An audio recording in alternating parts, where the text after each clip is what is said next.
Винтове имаш? Не, аз си мислех... Да я сложим направо. Да я сложим първо и после да ковем. Ами... Добре. Цапал си се будат. Адъстърската, да.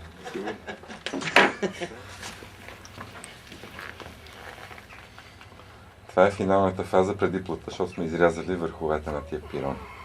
И сега и какво става, гледай. Пироните са специални аудиофилски. Кеф. Сребърното на това, бе. Кое? Пироните. Дай да ковем. Ами те знаха. Не, бе, то между самите тия... От средата ти предлагам да минем на страни. Може. Чай да зареда с патрони.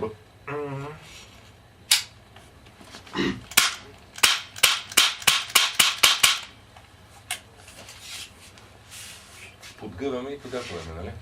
Да. На двойно. Ама опъваш надолу. Абе, горе-долу.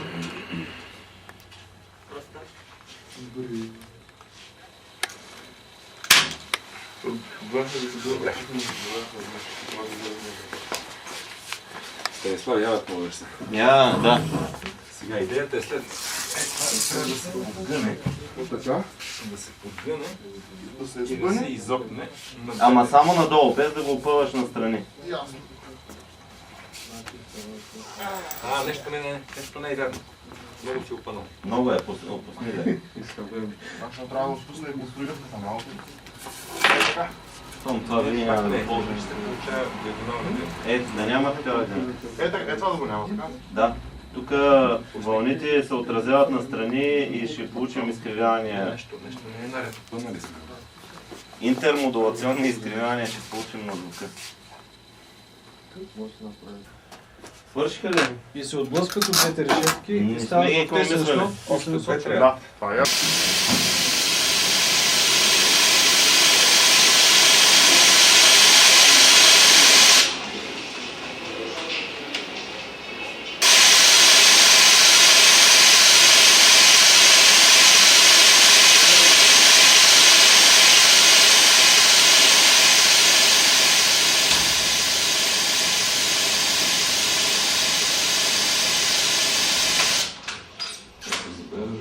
Беше няма друг.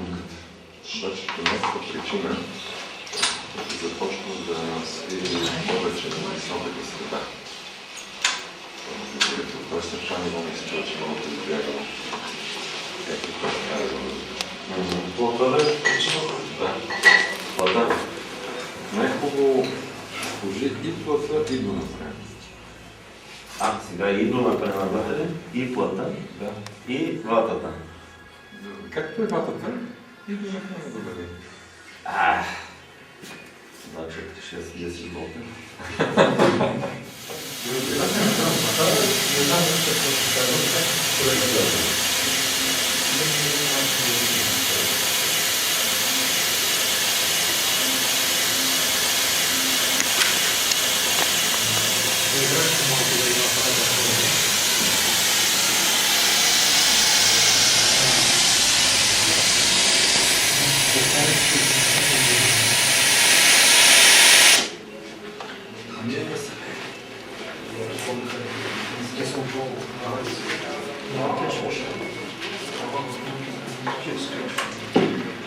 Тази колонка, ако и се пипне филтъра, ще стане много хубаво.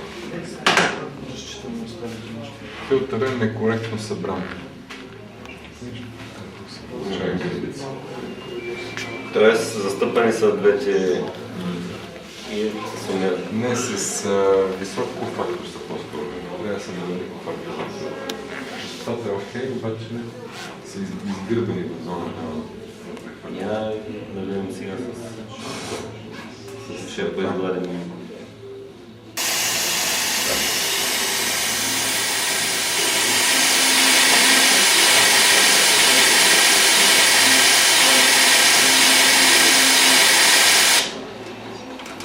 Интересният ефект от плътна. Сега. Как изяда тази зона. Оправи да стане? Да, с плата се оправи. Само че ще има други радове с това. Плътта внася малко поглъщане в средите. Не, Както да го изляза точно по природа ли? Аз видях като мери спорта. Да. С плата е най-добре. Правилно да си работи с плата. Да.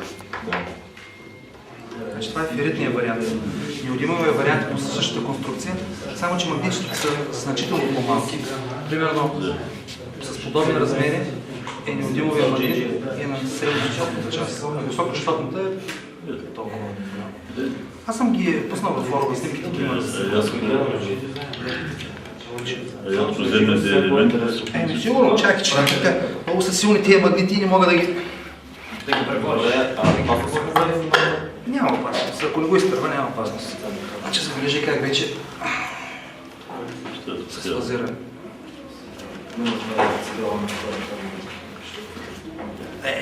Така трябва да го изкарам. Тежи.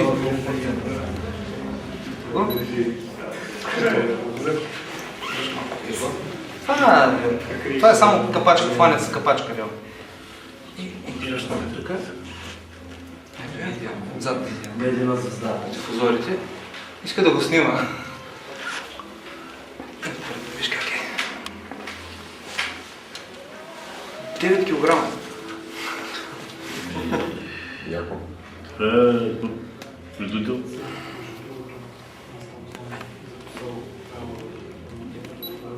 Кой е производителя? Българска фирма. Аз затова рекламирам само изберете българското, защото за парите си няма равно за парите си. Не са му парите. Поне? Не са му парите. 502 лева е в марка. Дета лева няма да се посади. Нещо такова, 502 или 507 ли беше? Нещо от този порядък. Макар че там в момента има само неодимовия вариант, но те са еднакви цени. Там може би, ако да гледам по-надолу, това е феритния. Аз имам феритните и неодимовите. Чувствителност нещо. 118 децибела. Това е за това проблема на любителите на домовата висета. Те са за професионални цели, говорители, които... Дали се сещаш с... Не, те вече приключиха. На N-то Audiox. Всъщност това ни е трето поред в Стара Загора. Стара Загора ни е трето. Това означава, че вече 2 години и повече. Точно така. Сега.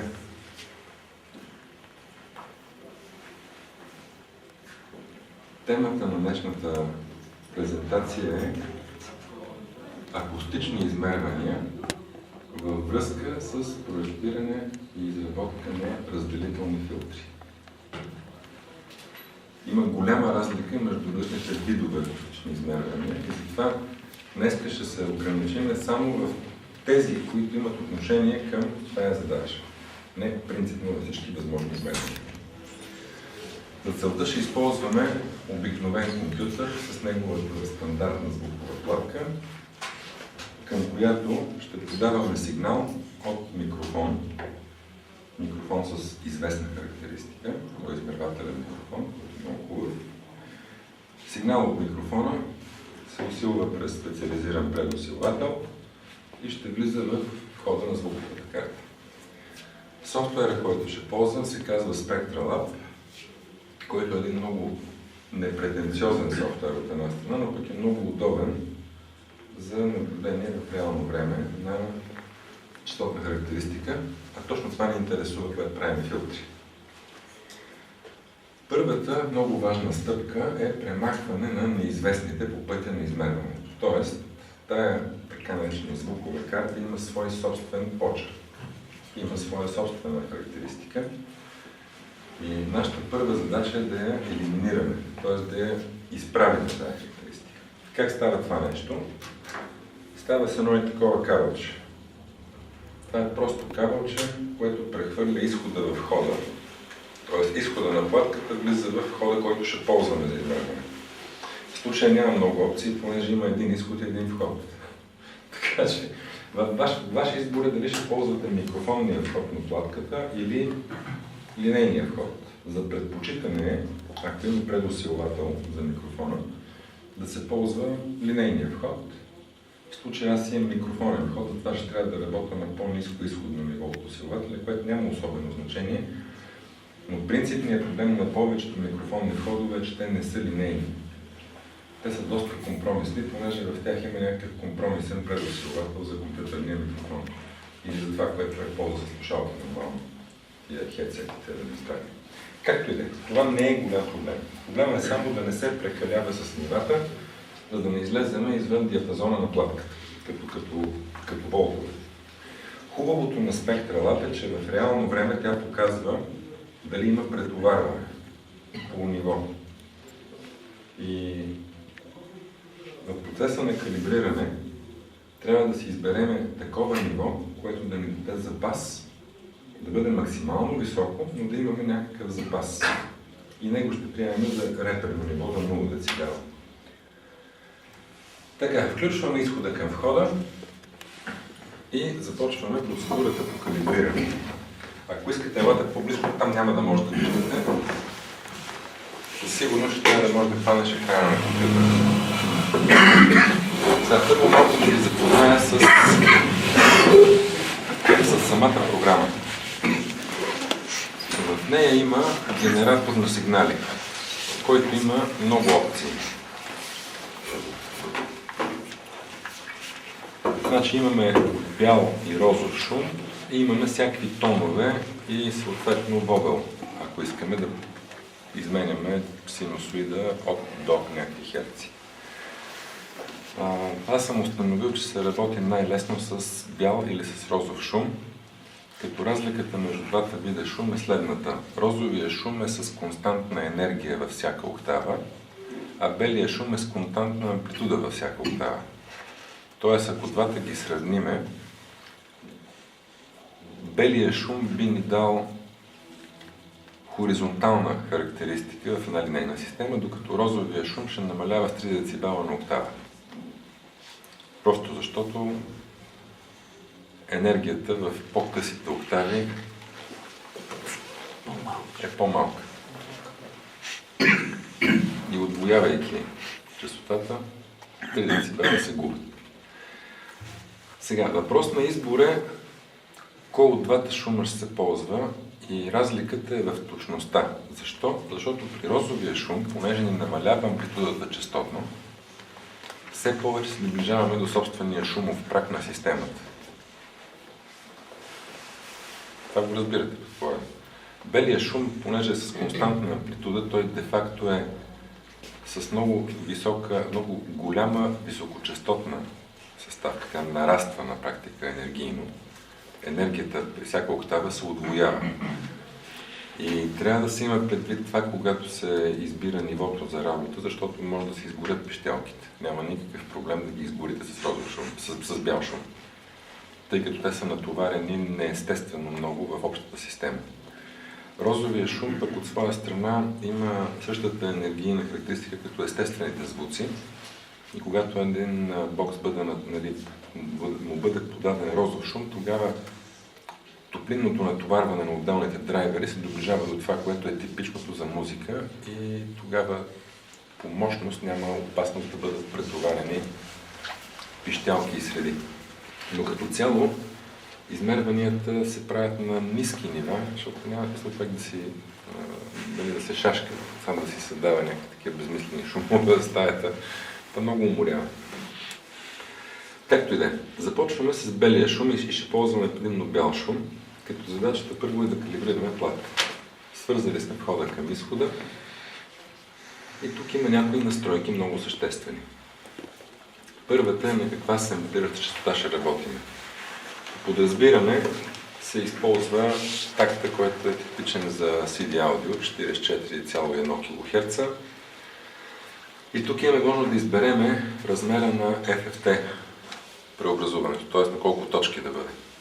Колкото повече са точките на FFT-то, това е бързо преобразуване на Фурие, толкова по-подробна частотна характеристика ще имаме, но пък от своя страна прекомерната подробност няма да ни донесе нищо полезно. Защо? Защото в звуково отношение неравномерности с по-малка широчина от 1/3 октава, от третинка октава, са незабележими или са условно незабележими. Те нямат особено практическо значение. И също така, тези неравномерности се дължат най-вече на самите физически свойства на говорителите и те не подлежат на корекция. Какво от това, че ще видим, че има някакви зъбци? Те може да се дължат на интерференция в стаята, може да се дължат на самите говорители, но така или иначе те не ни носят полезна информация, освен евентуално за избора на говорител.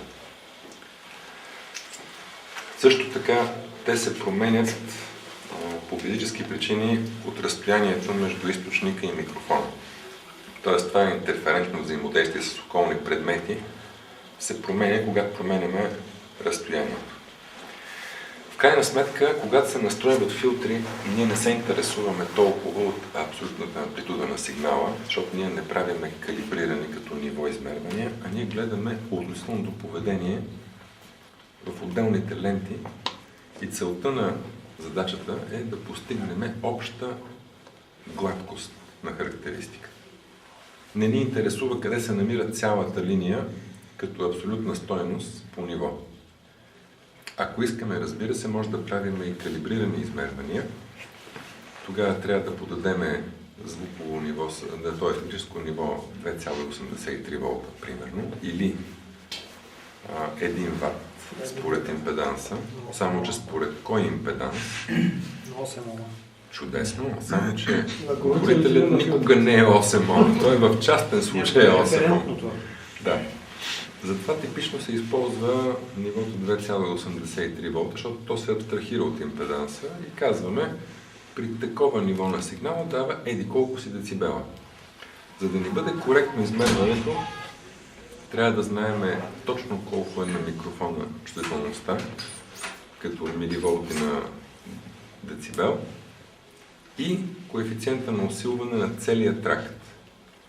Ако трябва това предварително да го знаем, за да го заложиме, ще се объркаме. 100% гаранция. Но най-лесно може да го тарираме с някакъв известен източник. Тоест, ако имаме някакъв говорител, на който му знаем и вярваме, че той е еди колко си децибела на еди какво си разстояние при еди какъв си сигнал, това ниво може да го вземем за нулево и спрямо него да видим това, което мериме, къде е. Дали е по-чувствително. Като еталон, точно така. В крайна сметка, абсолютното ниво и то не е чак толкова важно, защото то е въпрос на завъртане на това копче. Али малко повече или малко по-малко, просто вкус. Да се върнем тук на настройките на софтуера. Това, което аз обикновено ползвам е FFT на 1024 точки, защото то дава достатъчно подробност. Тогава точките са разпределени през 43 Hz и имаме достатъчно точки, за да се ориентираме в подробната характеристика на драйверите и на системата. Когато обаче се работи, понякога е по-лесно да се използват по-малко точки. И другата, която ползваме, е 128 точки. При нея, естествено, разпределението е през 340 Hz. И картината е по-груба, но е по-гладка и се виждат, ако има стъпаловидни разлики в характеристиката, а те от своя страна са това, което дразни. Значи в една характеристика, ако има някакви кривини, но тя има общ хоризонтален характер, е по-приемлива, отколкото ако са гладки, но изместени лентите една спрямо друга. Изместените ленти, те отместват цели диапазони и това коренно влошава верността на картината. Да започнем с калибрацията. Значи избираме си първо 1024 точки, след което казваме на софтуера да не използва компенсация, за да видим собствената характеристика на платката. В реално време виждаме спектралния състав на шумовата картинка. Имайте предвид, че когато се променя размера на FFT-то на спектрала, се изменя хоризонталната скала, т.е. от колко до колко херца показва екранчето. И не се връща автоматично, когато се промени FFT размера. Затова трябва всеки път да се убедиме, че мериме в желания диапазон. По амплитуда можем да изменяме чувствителността на екрана и неговото отместване. Ето го в максимално чувствителен вариант.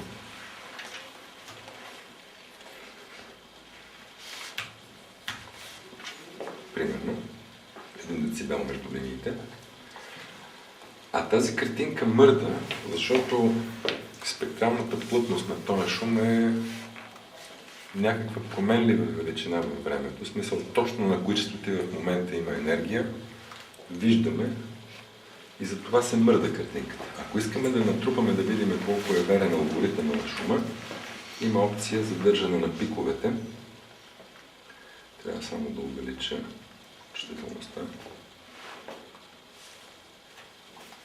И натрупвайки във времето шума, в един момент ще получим собствената шумова характеристика. Т.е. собствената характеристика на този генератор плюс целият тракт, изход към вход.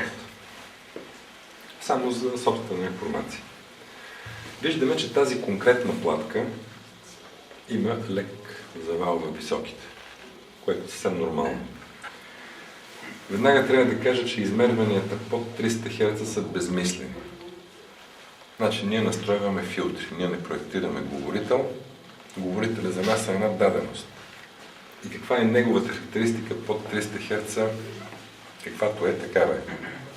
Нашата задача е там, където се събират двата или трите говорителя, да ги събереме максимално близко и да запазиме по възможност хоризонталния характер на общата им характеристика. Така. Запазвайки тази линия, това е в момента кумулативната спектрална характеристика на белия шум, преминал през цялата конфигурация. Изход, вход и така нататък. Спираме това нещо. С едно бутонче тук имаме 4 възможности да запазваме характеристики, за да ги гледаме в реално на екрана спрямо това, което се мери. Само да ви покажа какво се случва. Ето това е текущата характеристика, а това е тази, която преди малко запазихме. Така, тази характеристика, синята линия в момента, ще я запазиме и ще я запазиме като микрофонен файл в директорията, която съдържа микрофонните файлове. Ще я кръстиме какво? Бял шум при 1024 Фурие в кумулативна характеристика. Сега ще ви покажа интересно. Това е тук някакво друго нещо.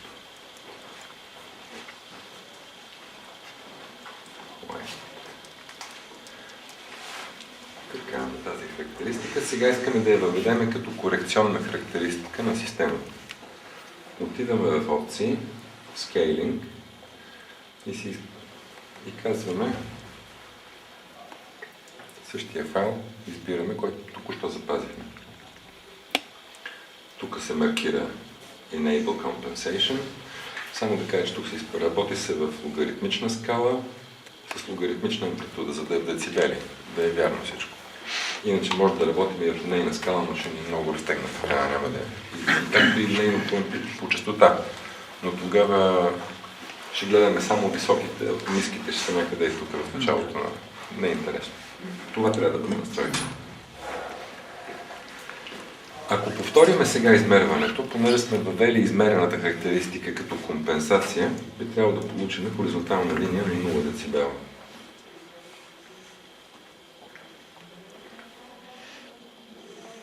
След известно време. Защото той е статистически белия шум, и шумът по принцип е статистическа величина. И в зависимост от това колко време сме натрупвали първата характеристика, горе-долу толкова време ще ни трябва, за да я натрупаме като компенсация. Тоест... И толкова по-точно ще стане. Да.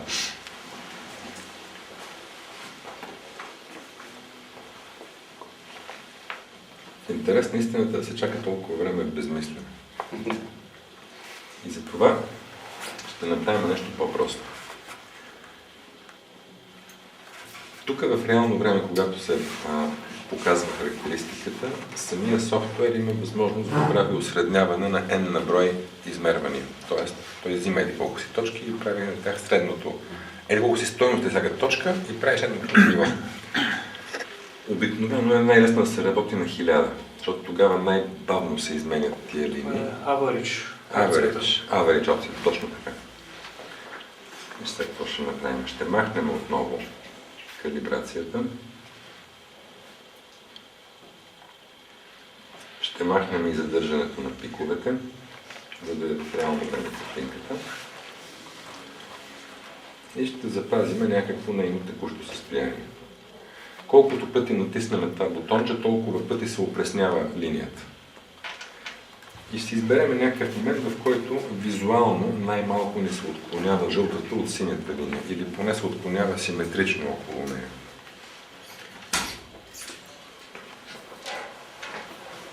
Айде да допуснем, че това е картинката. Повтаряме процедурата, запазваме тази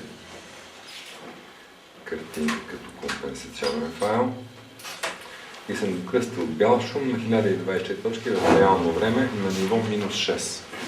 Как познах, че е минус 6? С малко ще ви покажа. Тоест минус 6 прямо нивото на платката. Ако сега въведеме наново тази крива, скейлинг,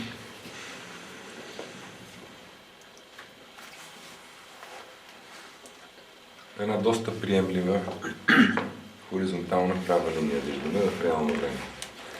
Тоест, до тук сме изгладили собствените проблеми на компютъра, които да са били те. Готови сме да преминем към другата част, но само да ви покажем нивото, защо е минус 6. Ето тук долу в реално време е индикатор на нивото.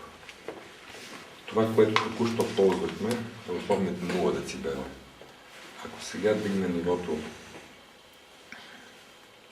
на сигнала от тук, в един момент той ще започне да показва претоварване. Тук ще го покаже плътно претоварване. Сваляме, докато това нещо престане да мига. Какво ще се окаже, че сме? 7 децибела. Добре, малко повече толеранс сме му дали, което не е толкова лошо. В наша полза е. Принципно диапазона на типичната звукова платка е 60-70 децибела. Максимум. Защото тя има предусилватели вътре. И те са шумнички, пък и 70 децибела стигат, да бъдем честни. И когато си оставим 6-8 децибела резерв, това означава, че ние имаме използваем диапазон около 60 децибела, което ни е пределно достатъчно. В край на кращата, повтарям, че ние тук целиме да имаме точно относително измерване, а не абсолютно. Не ни интересува, когато правим филтри, абсолютното измерване. Калибровка няма. Моля? Калибровка няма. Може да се направи, но не на този етап. После може да се направи калибровка. Така, с тази постановка сме готови и сега какво правим? Сигнала от изхода го подаваме на усилвател.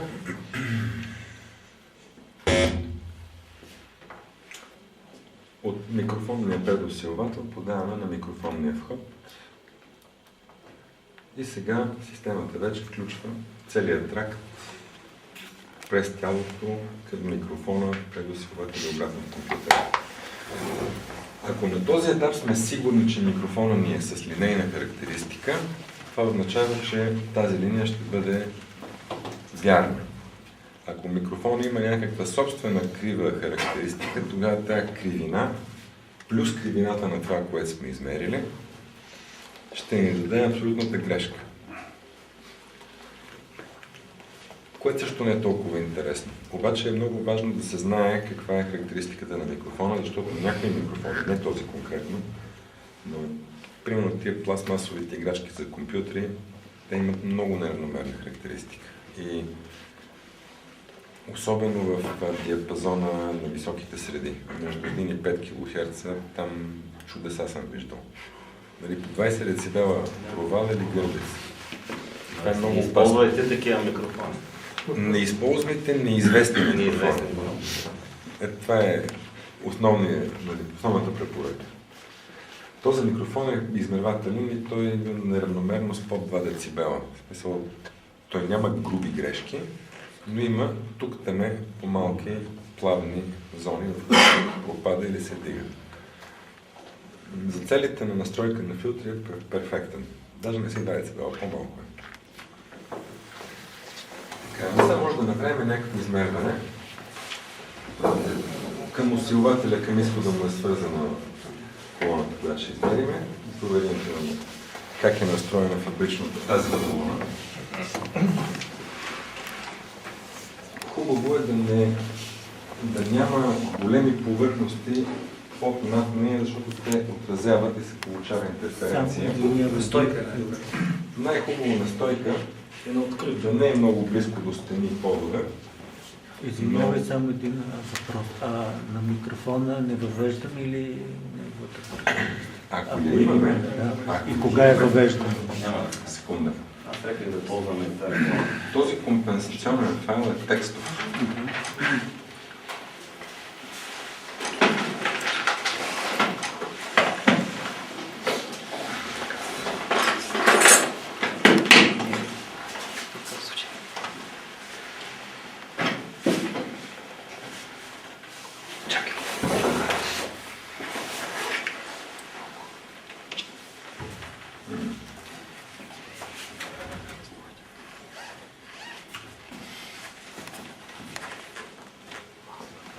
Просто къде е въвеждам?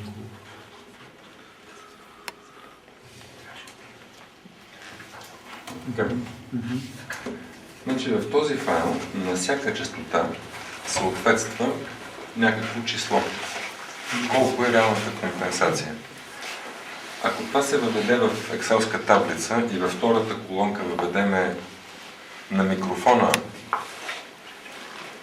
характеристиката спрямо 0, тогава може да се прави трета колонка сума от двете и да я върнем обратно.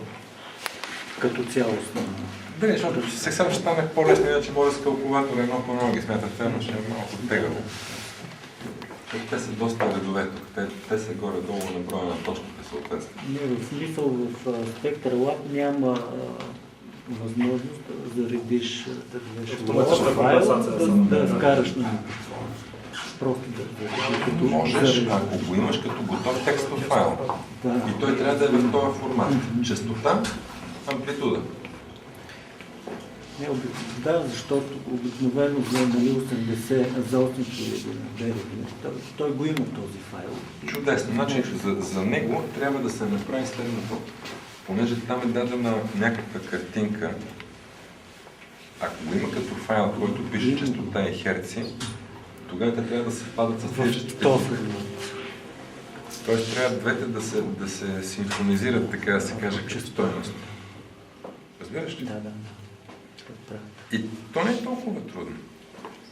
Малко играчка, но може да се направи общ файл, който да е за двете характеристики И да се едновременно. въведе като обща. И на картата, и на микрофона.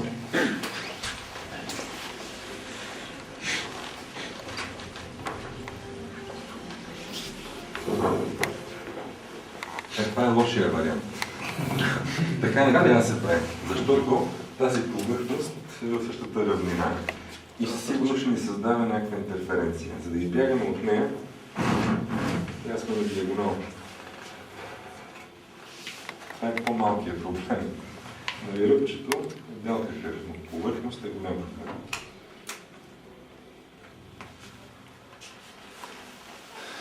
Някои хора мислят, че да стане да може да се мери. Аз казвам, че не може, защото в края на краищата не гони на лабораторна прецизност, не гони не относителна точност на настройка на разделителните филтри. Би трябвало сега да чуем шум в колоната. Ако се налага да коригираме нивото, може да ползваме от тук. Като знаем, че имаме запас до плюс 6. Тоест имаме ли плюс 6, тук ще светне в червено и ще спре да измерва.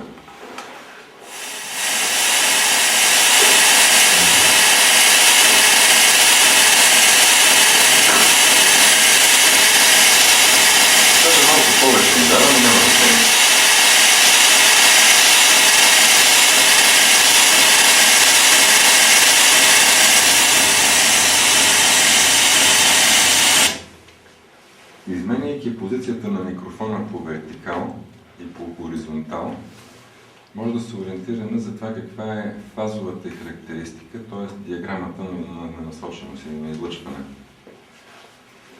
Типично настройката би трябвало да се направи на филтъра така, че колоната, когато бъде сложена на височината, на която ще се ползва, и сте седнали на еди какво си място, до което ще я слушате, нейната акустична ос да е горе-долу на нивото на ушите. Всяко отклонение от акустичната ос води до някаква разлика в характеристиката, защото имаме два източника на вълни и за някакви конкретни дължини на вълните ще имаме точки, в които те са в фаза и точки в противофаза, т.е. ще се анулират двата звука. Те неизбежно имат застъпване, независимо колко са страни филтрите, винаги има някакво взаимно застъпване на работната лента. И когато сме точно на акустичната ос, тогава двата сигнала, двата говорители ще стигат едновременно при нас и ако филтърът е настроен коректно, тогава ще имаме най-вярната звукова картина. Отместване нагоре и надолу ще ни дефазира част от спектъра и ще ви покажа как се получават и гърбици, и дупки в тия зони. В момента какво мерим? Значи тази колона е без филтър, двата говорители... Не, тази колона е готова. Тя си има някакъв филтър, настроен. Нали искаме да правим филтър, в смисъл на нова колона, какво правим? В момента се учи как се мери. В момента виждаме какво трябва да виждаме. И как интерпретираме това, което виждаме. Или какво получаваме след като сме направили филтър. Да. Лошото е, че този звук със сигурно ще заглуши камерата. Да. Знаеш, ще спираш, може би като демонстрираш, спираш и го повтаряш.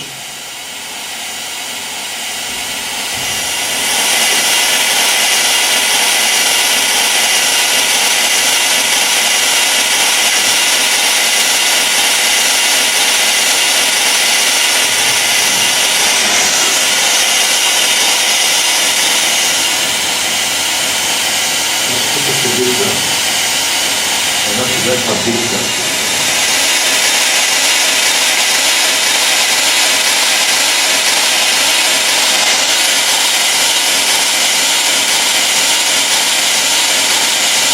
Около 1,2 кГц. И тази бутка се дължи на някакъв проблем на самия говорител или на конструкцията.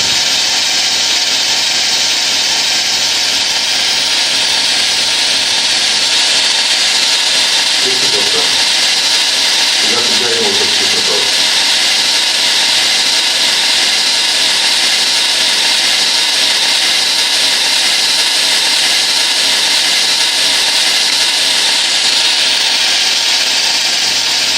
Тук е точно да. Някъде тук, където предполагаемата зона на прехвърляне е най-гладка, там е акустичната ос.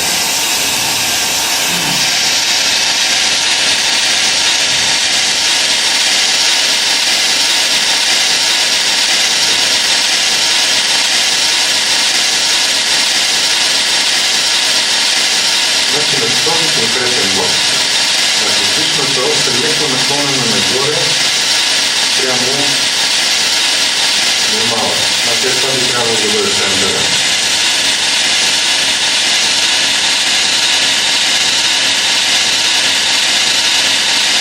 Тук е настроен да бъде най-равен филтър. Тоест има някакъв минимален идол прямо хоризонталната линия. Така. Да проверим една друга колона.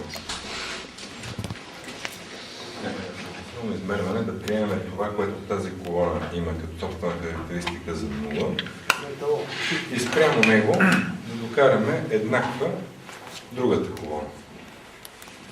А сега ще видим тя спрямо преди малко как изглеждаше. Горе-долу я запомнихме, но...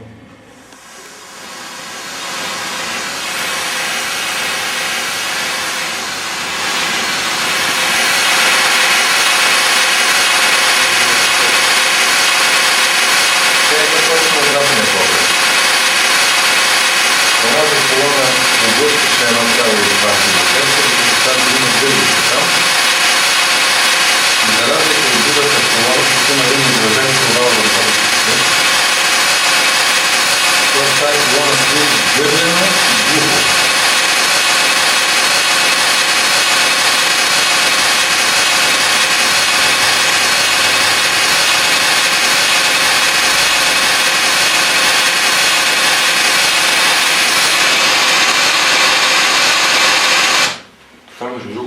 направено умишлено при тези монитори, защото те имат честотна характеристика, подобна на типичния дръжкофон.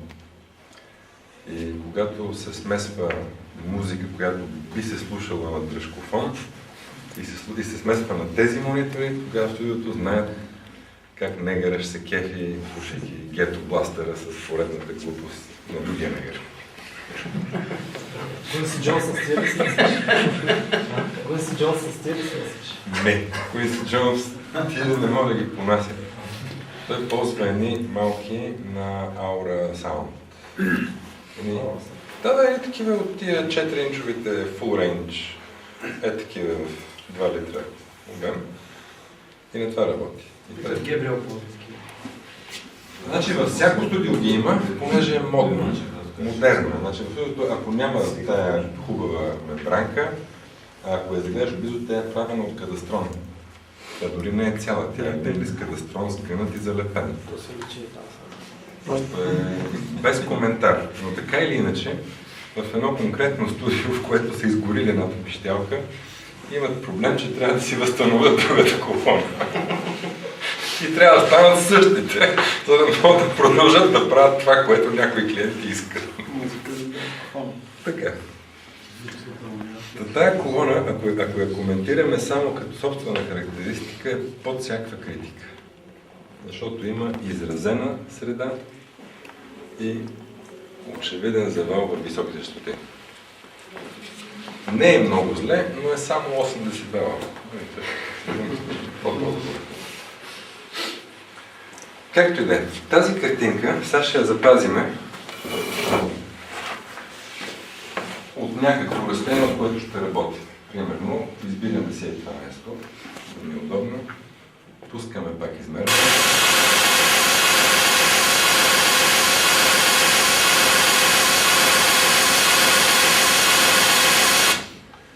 И тая картинка я запазваме.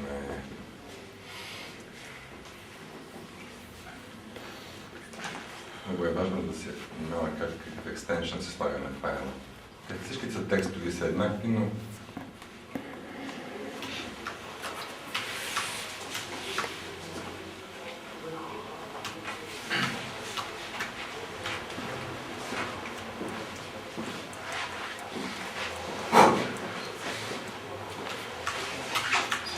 може да бъде произволна директория съответния файл. И сега съответно го зареждаме като компенсационен файл.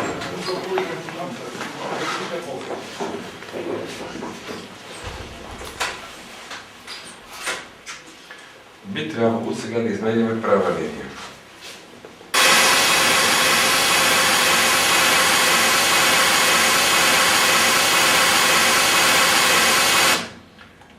Сега обаче линията не е съвсем права и въпросът е защо.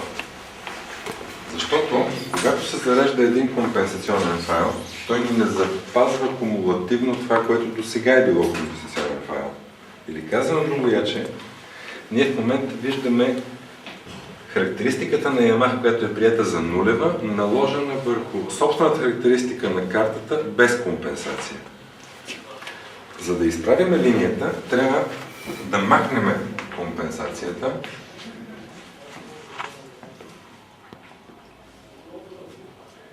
да направим ново измерване. Сега вече нямаме компенсацията на звуковата карта.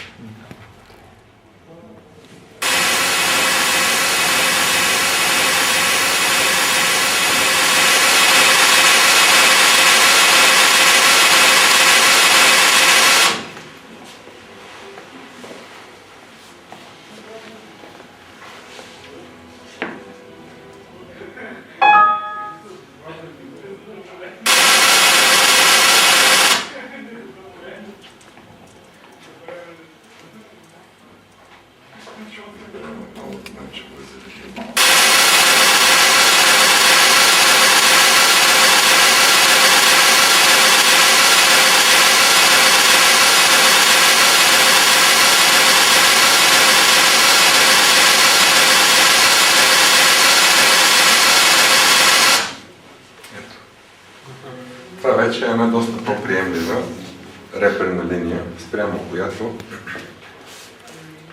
можем да започнем евентуалната настройка на този филтър. Малко почивка. Да. Последното, още веднъж да го повториш за разликата.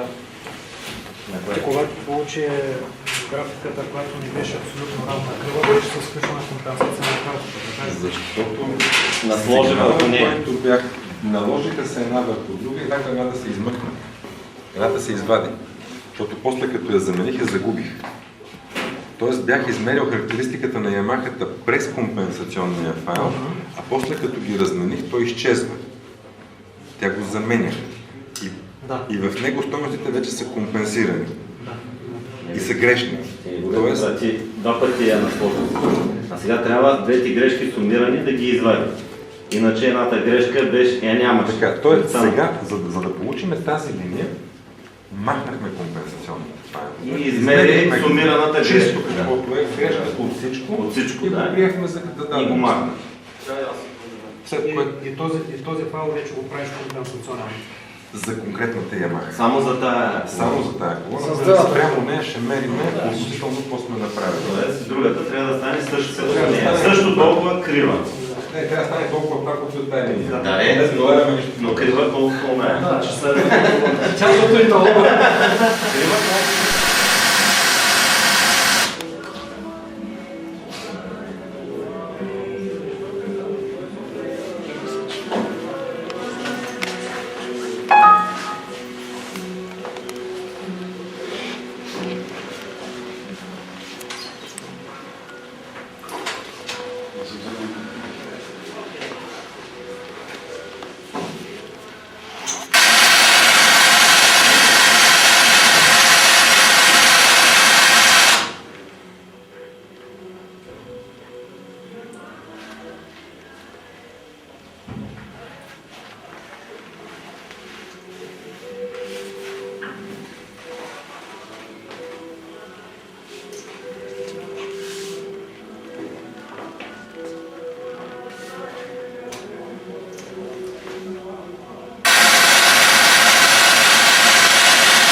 Имаше и тук един статив имаше, ама. Държачи има, да ти кажа. Сега да преговорим материята. Значи в случая ще направим опит да повториме с нов филтър и нова пищялка това, което има като характеристика тази колона. Нея сме я измерили и приели за нулево ниво, така че спрямо това, което е на екрана, което наподобява права линия и би трябвало да изтълкува като права линия, ще се опитаме да изработим филтър, който максимално близко да се доближи до тази линия. За мое удобство ще мина на по-малка стъпка на FFT, защото тук тези зъби никаква информация не ни носят. Те са въпрос на конкретни някакви моментни отражения, които просто нямат никаква критическа стойност. Затова ще мина на 128 точки, за да е по-гладка линията. Да, и ще направя ново калибриране. Махам първо сегашното калибриране. Избирам си някакво разстояние, за да не ми се схване ръката след малко. От държане на микрофона.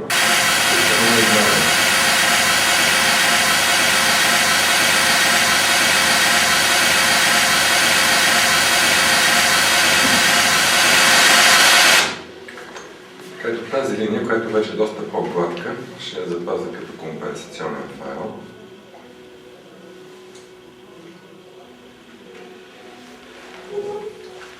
И ще я кръста на 128, за да знам. 128 точки е направена компенсация. Сега ще проверим, би трябвало да се получи по-равна линия.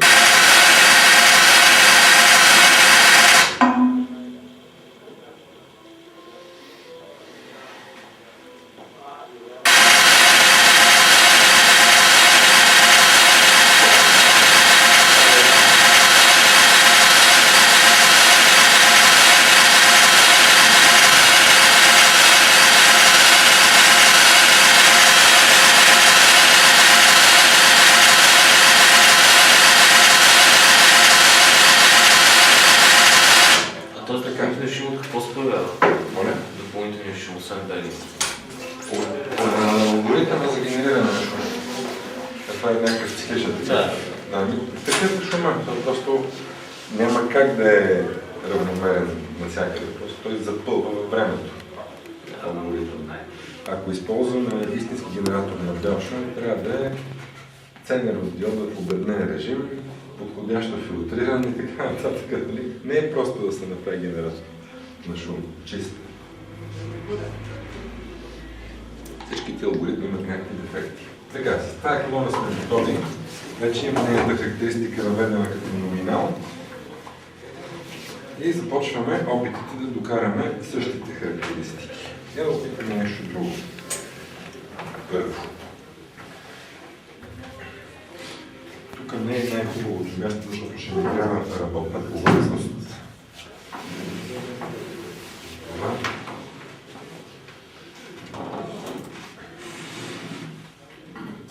Този микрофон не трябва да го чукаме.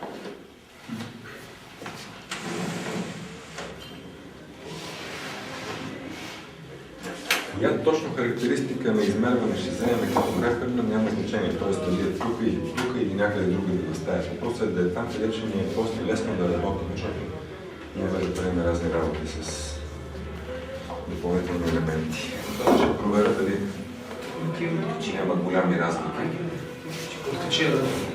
Този бърз.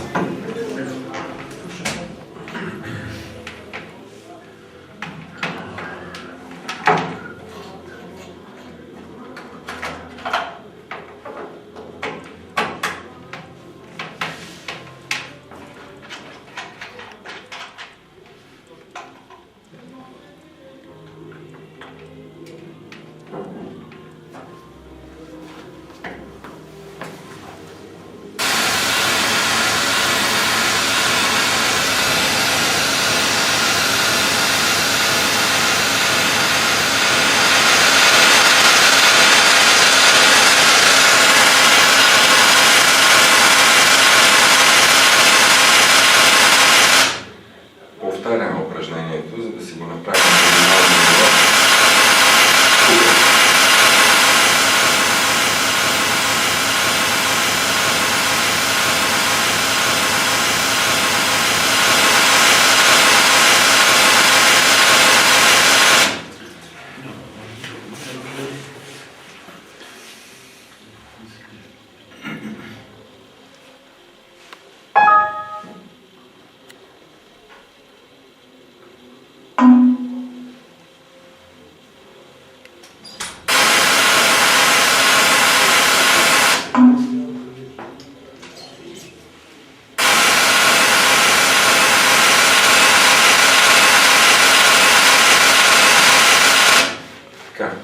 Ето една приемлива хоризонтална линия, която ще ни служи за репер. Тоест тази калибровка може да се прави толкова пъти, колкото е необходимо за всяка една конкретна постановка, когато правиме относителна настройка на две неща, за да ги направим еднакви. Когато се прави абсолютно измерване, това разбира се не е, но само веднъж трябва да се направи, за да компенсира платката, плюс микрофона, ако му знаем параметрите да бъдат доведени тия коефициенти на ръка. И оттам продължаваме да мерим. Така, сега за да настроя филтъра, какво съм направил? Тъй като тук е страна на пищялката. Надеждата ми е, че няма да се наложи да преработвам и нискочастотния филтър. Тоест, надявам се да мога да направя само високочастотния филтър, за да си спестя безмислена работа. Затова отвътре съм прекъснал, извел съм изводи на самата пищялка и съм оставил нискочастотната част каквато си е. Тоест този говорител си е свързан към неговия си филтър, другия филтър е не свързан и просто няма товар. Отзад на клемите, като подам сигнал, де факто ще получа само неговата характеристика. И сега е хубаво да видим как точно е настроен този филтър. Какво са направили господата в Ямаха.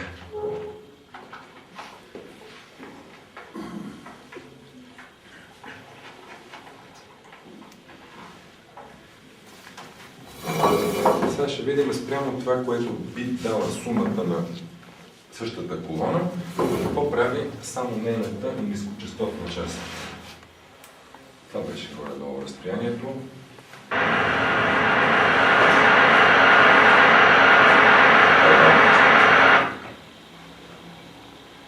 Я да си заредим тази крива.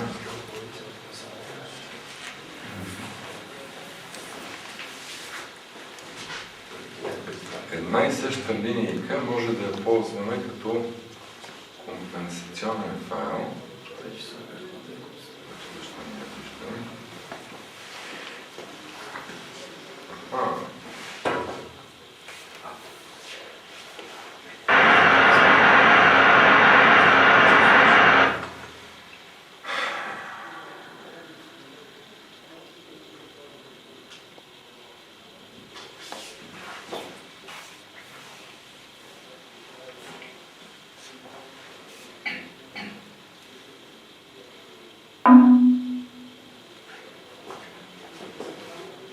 Да, точно така е всъщност. В момента виждаме високочастотната част. Тук започва от 7 МГц. Това е съвсем нормална картинка. И ако увеличим мащаба, ще разберем защо е така.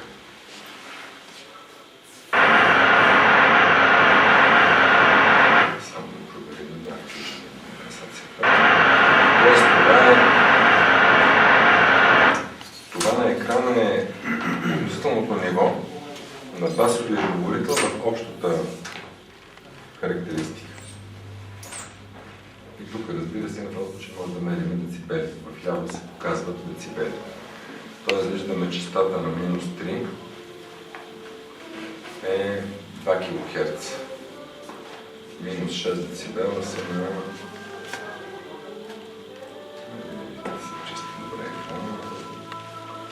6 децибела са, кажи речи, на 3 кГц.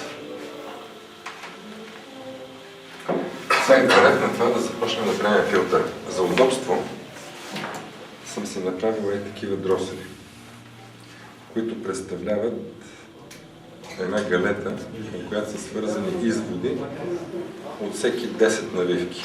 Произволно избрана някаква бройка навивки. Каква е ползата от този дросел? Понеже човек, който ми ги изработва, разполага с такъв дорник и може да ги навива на тази широчина, т.е. там е макарата, на която навива, мене не ме интересува абсолютната стойност на тази индуктивност, макар че мога да я измеря на всяка една стъпка. Но ми е много по-полезно да знам всеки извод на колко навивки е.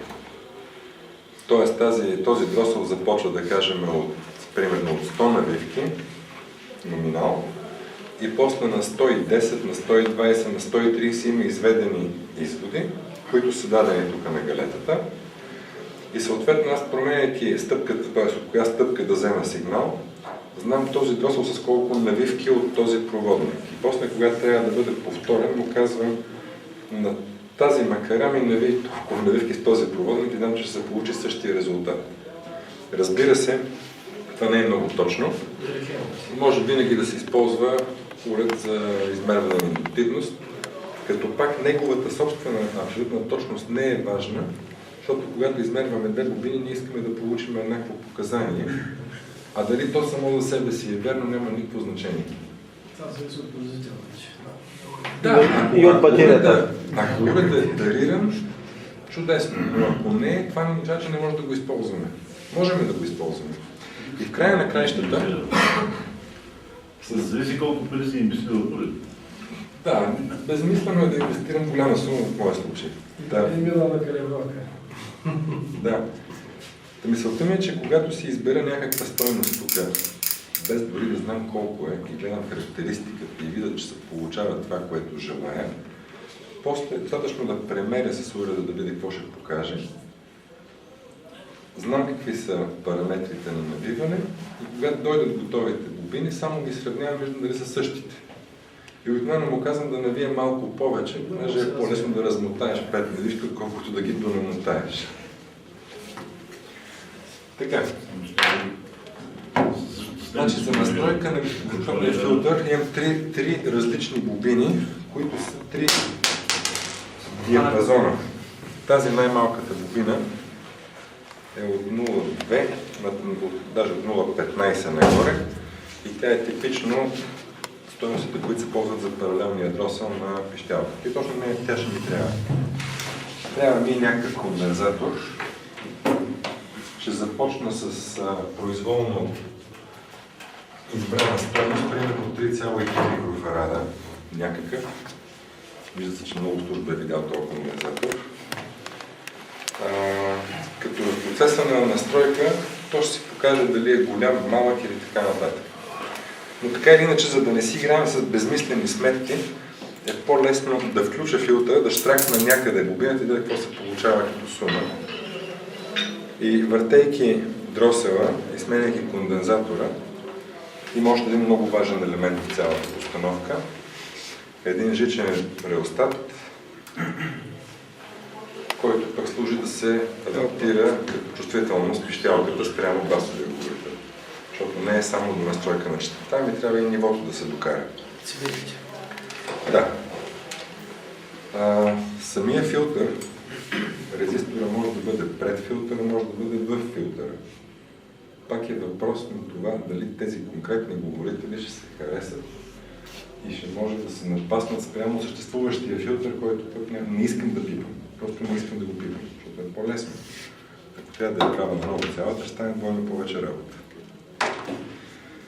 Така, ще започнем с това, че от клемите ще се взема сигнал през резистора и ще го ползвам реостатно, т.е. няма да го ползвам като потенциометър, а като променлив резистор. Той ще му ползва само двата извода. Началото и плъзгач. Третия ще остане свободен.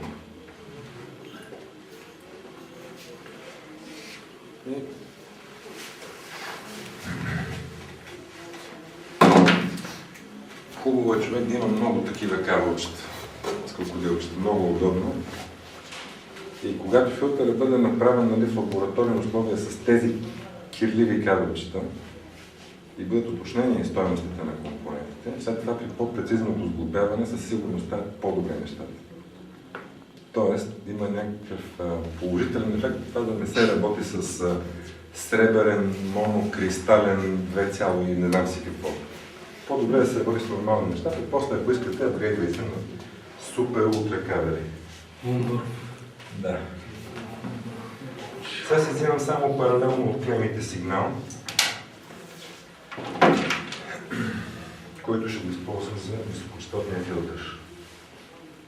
Внимавайте да не правите къси съединения, защото мислователите не ги обичат. Ще има терминал форма повече. Да. Малко никъде ли?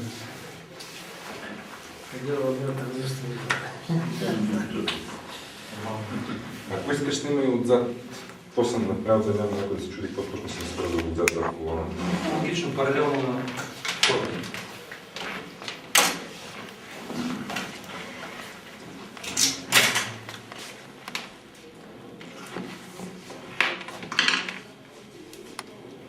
Така, казвам, че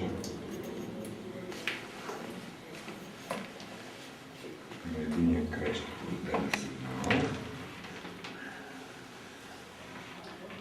от средния извод.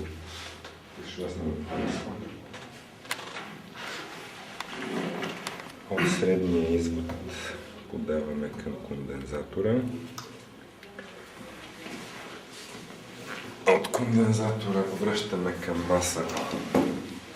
Дубинката, само да видя горе-долу къде сме.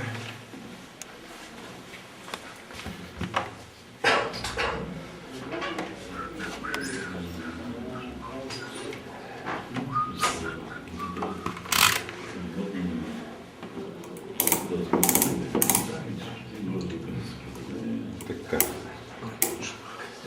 Примерно 250 нанохенри, микрохенри, да? Много грубо. Някаква начална настройка. На кои клеми бяха, чакай, че се забравям, така че това ми нещо да включи.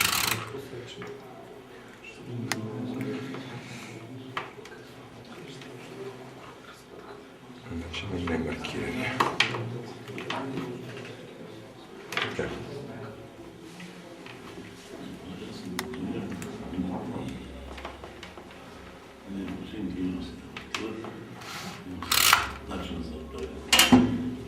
Така че филтър представлява реостат, кондензатор, дросел. И паралелно на дросела идва пищялката. С още две крокодилчета. Резисторът е преди филтъра. Резисторът е пред филтъра за момента. Да видим какво ще стане.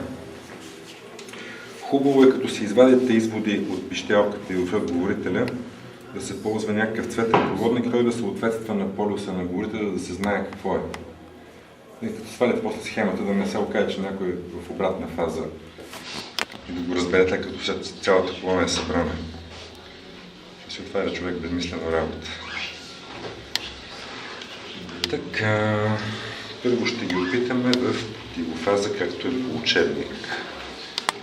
Тоест плюса отива на маса. Противофаза ли трябва да бъде получено? На теория, да.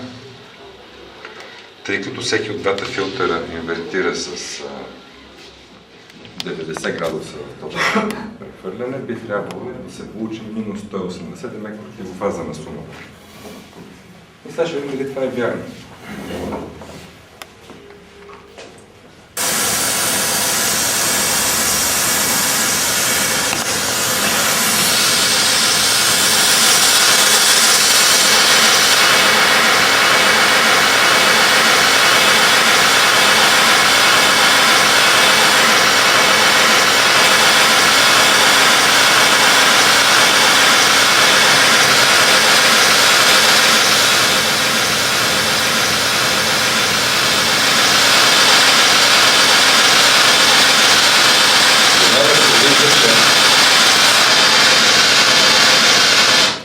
Тази пищалка е прекалено хубава спрямо оригинална.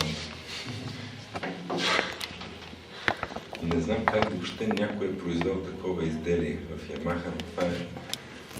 Когато нивото бъде повдигнато така, че да съответства на другото, се оказва, че тя има доста повече амплитуда в най-високите, отколкото фабричното.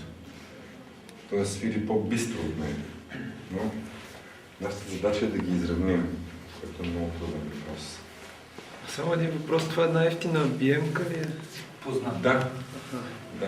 Тъй ще да направя реклама на Цецо, ще ги продава. Това е една 6 или 8 лева? китайска пищялка. Около 6 лева, с много добра чувствителност и много добра линейност, защото тя сама за себе си е чудесна линейност.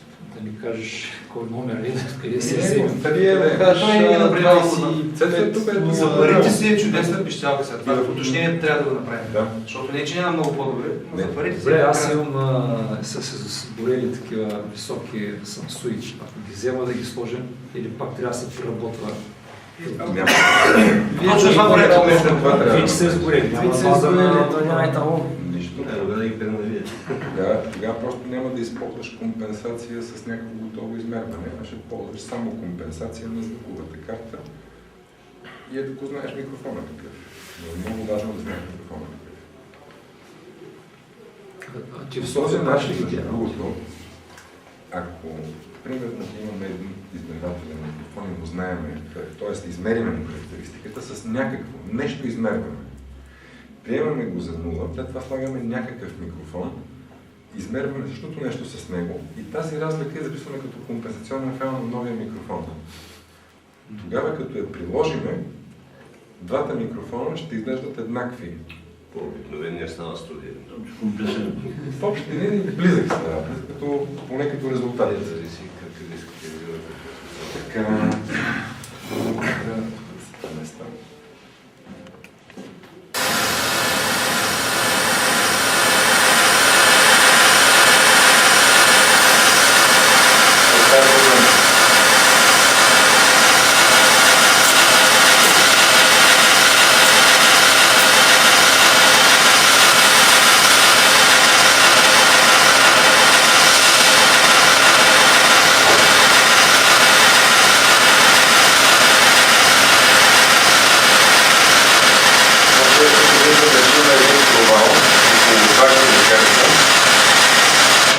Което говори, че кондензаторът е недостатъчен. Тоест тя не свири, пищялката не свири спрямо другата в същата конфигурация. Значи трябва да увеличиме капацитет. Преди малко щракна и бобината на малко по-голяма бобина, за да видя дали не е от нея. 3. Сега ще ги сложим в паралел. Тук си има някакви кондензатори, които са си ги мерили. Това е 0,72. Кюстендилски, да. Че какво има на Кюстендилски? Че хубаво си. На който не му харесва, те не какво си. По-първо няма да...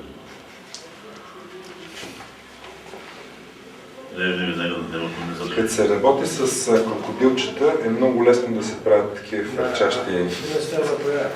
Иначе много работа. Някой път за проекта е по-добрия вариант, но...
обаче... Фаза е влезата са, нали? Да. Обърна ги фаза. Вижда се, че тук има привидна неравномерност. Всъщност тази неравномерност е в полза на тази пищялка за сметка на онази. Това са просто разликите между двете пищелки. И те няма да имат еднакъв тембър, но отклонението е голямо. Значи, ако това го приемаме за 1 децибел в момента, това ниво средното, това е минус 0, значи минус 1. Да, горе-долу плюс-минус 1 децибел е разликата между тази и тази в зоните, в които не са еднакви. Значи може да си ги докара по-близко, отколкото два произволни екземпляра, защото то ще има толеранс при производство гаранция. Ми няма как да знам, че просто беше изгоряла безвъзвратно на пищелка. Сега може да ги чуем като звучене, дали звучат близко, което означава, че ако пуснем някакъв моно звук, би трябва да го чуем в центъра и то еднакво от лева и дясна колона.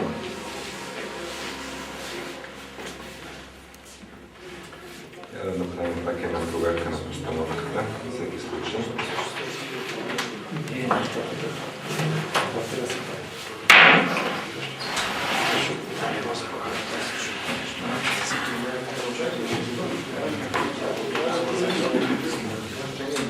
Тук ние правим, тук може да е най-хубаво да спреме. Играчката е вече с променяне на стойности на елементите, наблюдавайки в реално време какво е въздействието и имайки постановка, на която можем да разчитаме, да получим това, което искаме. Това е. Няма вече така нещо, което е качествено, да мога да добавя към това нещо.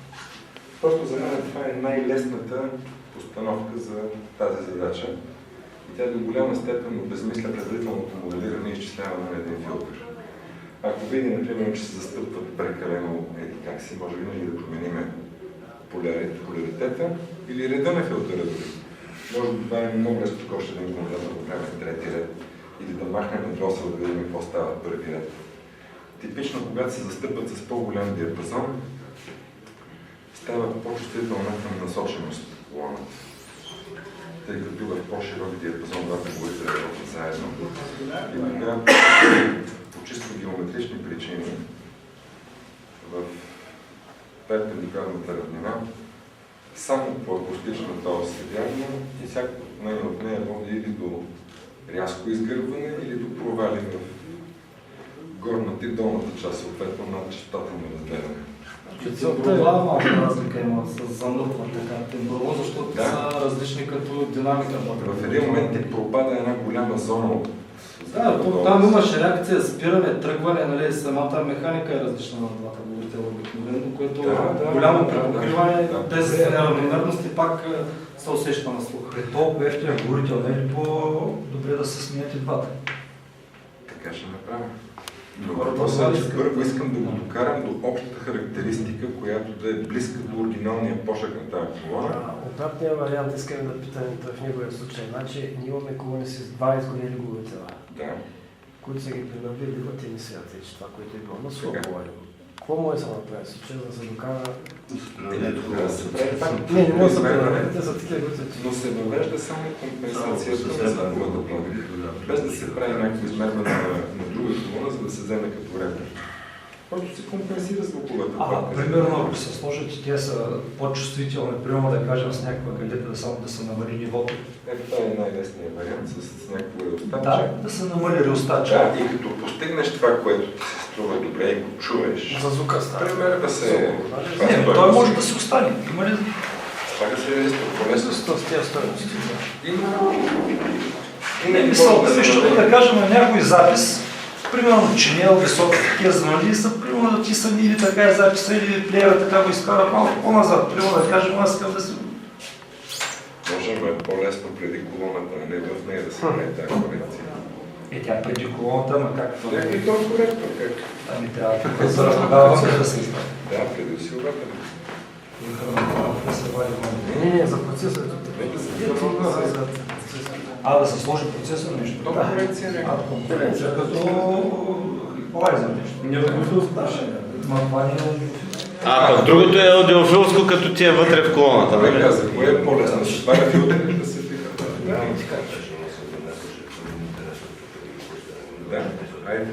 Значи, какво става? Значи, взимам такива само за следващото, ще да се направи. Ще се прави. И ден да няма да ги мерят ние.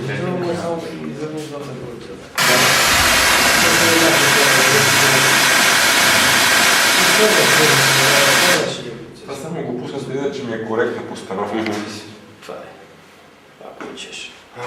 Сега последния път, аз ще да ли можеш? Ще ми чуем едната и другата.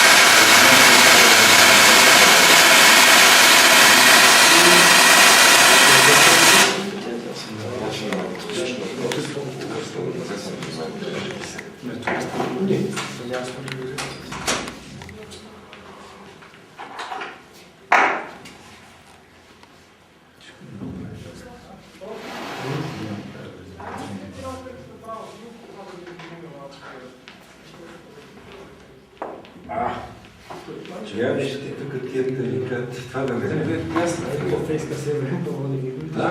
Те са всеки. Я вижте тук плюса от дясно, тук отляво. Няма, тя е дясна и легнала трябва да стои според мен. Да.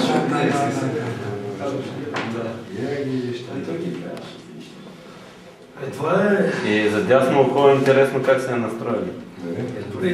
Ако на мен лявото ми е глупо, примерно. Моето лявото е. Това е за приновение.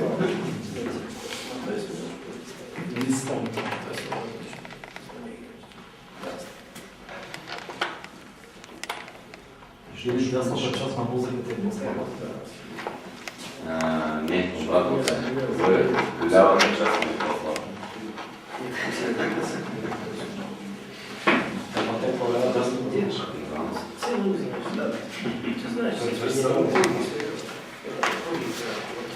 Cum că să ai invertire.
Ще да гоня това срезано, къде е на този филтър?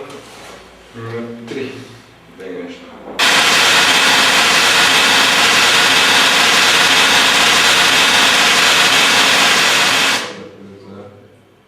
Само за трасето.